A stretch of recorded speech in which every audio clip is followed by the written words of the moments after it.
of stabbings linked to a drug gang that ruled over a Queen's Park led to a knifed crackdown that netted 14 arrests Thursday, officials said.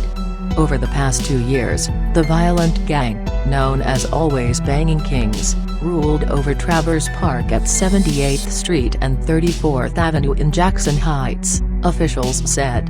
At least 4 stabbings were linked to the gang. They were selling significant amounts of narcotics and committing random acts of violence, said Lieutenant Joseph Barone of the knifed Queens North Gang Squad. They considered the park their turf.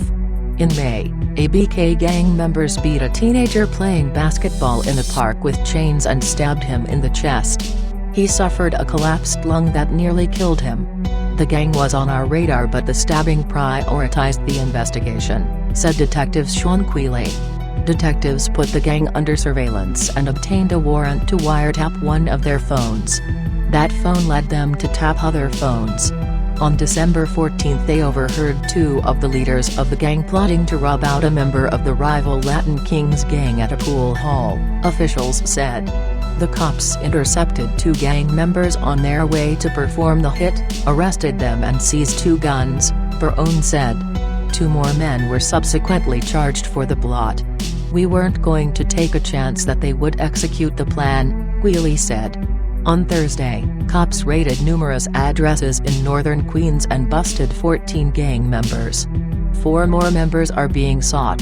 The raids also netted 3 loaded guns and $55,000 in cash from the drug dealing, Barone said.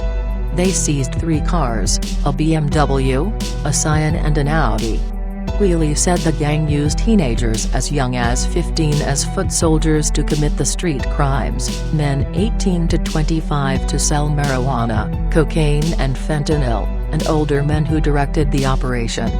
They would meet in the daylight hours in the park and plot their alleged crimes.